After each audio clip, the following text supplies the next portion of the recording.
Hey YouTube, what's up? This is Fragments of Memory, aka the Armchair Philosopher. um, I am a bibliophile. I do love to read. I love the printed word. I even own a Nook, but I still love to read just an actual book. I want to talk about this book I read called Ready Player One. It's by Ernest Cline. The book has gotten a lot of really good blurbs and reviews from like the Huffington Post, Entertainment Weekly, Boston Globe, NPR.org.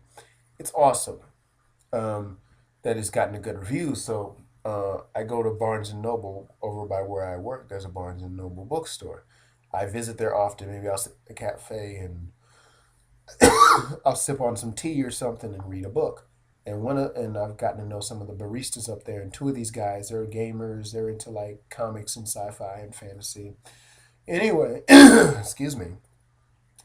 One of them recommended this book, Ready Player One, and basically, it takes place in a sort of post-apocalyptic future type world. And the main character is Wade. I believe his name is Wade Watts. I just had to get the name. And basically, Wade Watts is this kid. He lives, he's kind of nerdy, and he spends a lot of his time in a virtual reality world. And this book really touches on a lot of subjects, like like escaping into social networking sites and how everything is done via the social network. And it is a nod to the World of Warcraft players and how much of our life is spent online, like Facebook and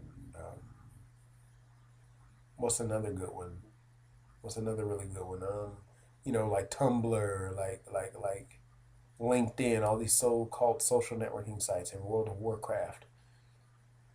And now this world is online, and this world was created by this really genius man who was a sort of nerd himself, and he dies. This creator of this world, and what ends up happening is that this nerdy guy, he was like a multi-billionaire, and he leaves his fortune. He doesn't leave his fortune any heirs because he didn't have any wives or children or anything like that.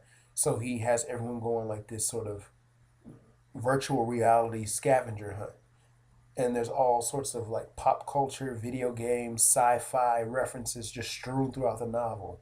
Well done. I mean, this book extremely well done. It also touched on some issues like, female gamers, females who are into like sci-fi and fantasy, and you have a lot of those. It even touches into blacks that are into sci-fi and fantasy, because usually science fiction, fantasy, comics, and RPGs are usually seen as the realm of the white male.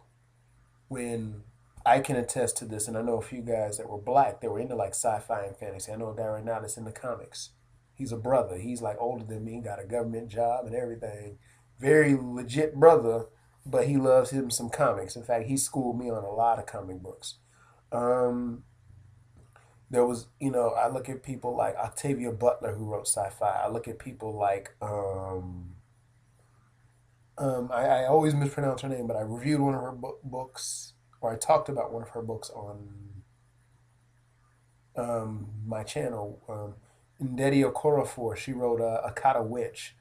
So I kind of like the idea that there was a nod to the black nerd, the black sci-fi, black video game lovers, because we're out there. Um, it was just well written. I felt immersed in this world. I felt like, wow, this was an awesome book, awesome premise.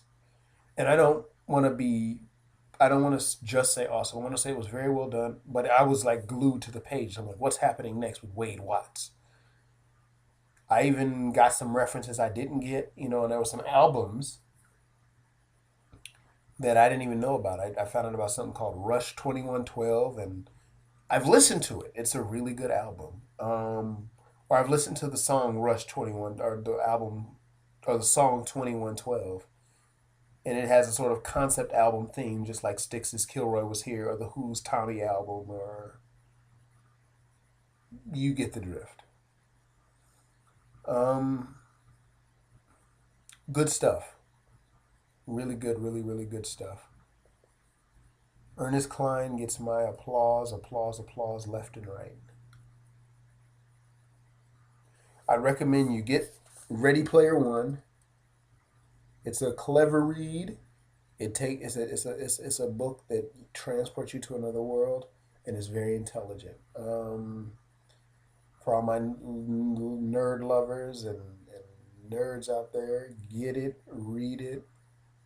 It's just a good read. Well, take care. Be easy like Sunday morning, and thanks for tuning in.